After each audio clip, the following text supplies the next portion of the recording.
দোষ কারো নয় গো মা। তাঁর কণ্ঠে মা ডাকের আকুতি আজও মনকে ব্যাকুল করে তোলে। তিনি গায়ক নন, তিনি ছিলেন একজন বড় মাপের মাতৃ সাধক। স্বয়ং মা যেন তাঁর কণ্ঠে বিরাজ করতেন। দীপান্বিতা অমাবস্যায় মৃন্ময়ী মায়ের আরাধনা যার কণ্ঠের মাতৃবন্দনা ছাড়া অসম্পূর্ণ, বাংলার সেই উজ্জ্বল নক্ষত্র পান্নালাল ভট্টাচার্যকে নিয়েই আমাদের আজকের ভিডিও। একটা প্রশ্ন আজও আমাদের মনকে দোলা দেয়, যে মানুষটি আজীবন গানের ডালি নিয়ে মায়ের পুজোর নৈবেদ্য সাজিয়ে গেলেন, তাকেই এভাবে অকালে চলে যেতে হলো। 1930-এ হাওড়ার বালিতে জন্মগ্রহণ করেন পান্নালাল ভট্টাচার্য। পিতা সুরেন্দ্রনাথ ভট্টাচার্য ছিলেন একজন স্বনামধন্য পুরোহিত। তবে জন্মের আগেই পিতৃহারা হন ছোট্ট পান্নালাল। মাতা অন্নপূর্ণা দেবী। 11 জন ভাই বোনের মধ্যে পান্নালাল ছিলেন সর্বকনিষ্ঠ। পিতৃবিয়োগের পর দাদা ধনঞ্জয় ভট্টাচার্যর কাছে পিতৃস্নেহে মানুষ হন ছোট্ট পান্নালাল। শোনা যায় একবার যুবক বয়সে খেলতে খেলতে চোখে আঘাত পান পান্নালাল। ওই সময় তাকে সুস্থ করেন দাদা ধনঞ্জয়। ছোট থেকেই তার ইচ্ছা ছিল তিনি একজন প্লেব্যাক সিঙ্গার হবেন এবং আধুনিক গান গাইবেন। তখন আধুনিক বাংলা গানের জগতে রাজ করছেন শচীনদেব বর্মন, ধনঞ্জয় ভট্টাচার্য, হেমন্ত মুখোপাধ্যায়, জগন্ময় মিত্র প্রমুখ স্বনামধন্য শিল্পীরা। দাদার কথা মতো আধুনিক গান এবং চলচ্চিত্রে প্লেব্যাকের মোহ ত্যাগ করে নিজের কণ্ঠে ধারণ করেছিলেন মায়ের গান।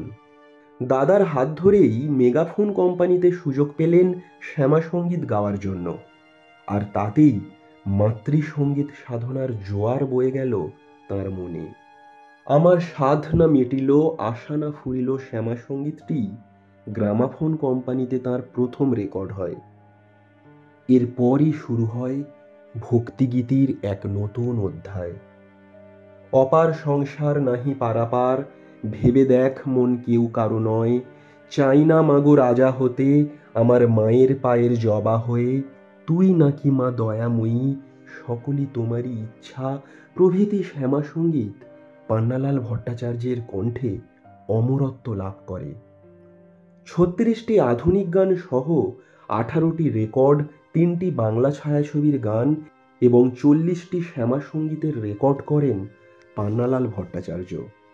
পান্নালাল বাবুর ভক্তিগীতি গাওয়া শুরু হয় দাদা ধনঞ্জয় ভট্টাচার্যকে দেখে। তিনি মনে করতেন দাদার মতো ভালো ভক্তিগীতি তিনি কখনোই গাইতে পারেন না, অথচ এই দাদাই একদিন তাকে বলেছিলেন, পান্নার মতো আমি ওরকম নাড়ি ছেঁড়া মা ডাক ডাকতে পারলাম না। একটা আক্ষেপ আজীবন কষ্ট দিয়েছে পান্নালাল ভট্টাচার্যকে। তিনি কোনো দিনই মায়ের দর্শন পেলেন না। দাদা ধনঞ্জয় ভট্টাচার্য স্বপ্নে মা ভবতারিণীর দেখা পেলেও তিনি পাননি। এই যন্ত্রণা তাকে তিল তিল করে ক্ষতবিক্ষত করেছিল। সংসার করলেও সাংসারিক বন্ধন তাকে জড়াতে পারেনি। প্রতি কালী পুজোয় তিনি দাদা ধনঞ্জয় ভট্টাচার্যের সঙ্গে দক্ষিণেশ্বর যেতেন এবং সারা রাত পূজার অনুষ্ঠানে কাটাতেন। মায়ের প্রতি এতটাই ভক্তি ছিল তাঁর। সংসারপ্রিয় এই মানুষটি সংসার ভুলে মাঝে মধ্যেই শ্মশানে গিয়ে বসে থাকতেন আর অঝোর নয়নে কেঁদেছেন।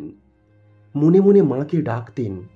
যত দিন গেছে তত এই ভাব তার মধ্যে প্রকট হয়েছে। শোনা যায় জীবনের অন্তিম লগ্নে মাতৃদর্শনই নাকি তার একমাত্র উদ্দেশ্য হয়েছিল। সাল 1966। দাদা ধনঞ্জয় ভট্টাচার্যের সুরে অপার সংসার নাহি পারাপার রেকর্ড করলেন পান্নালাল ভট্টাচার্য। ওই বছরই 1966-র 27শে মার্চ, মাত্র 36 বছর বয়সে দেবীর দর্শন না পাওয়ার অবসাদ অতৃপ্তি বুকে নিয়ে আত্মহত্যা করলেন পান্নালাল ভট্টাচার্য। সবাইকে ফাঁকি দিয়ে চলে গেলেন গায়করূপী মাতৃসাধক। হয়তো মায়ের তেমনই ইচ্ছা ছিল।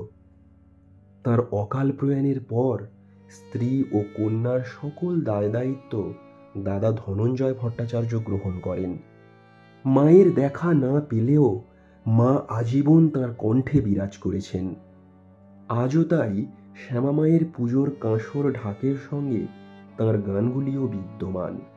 শ্যামা মায়ের গানের মধ্যে দিয়ে আজীবন আমাদের মনের মণিকোঠায় চির অমর হয়ে থাকবেন পান্নালাল ভট্টাচার্য। ধন্যবাদ।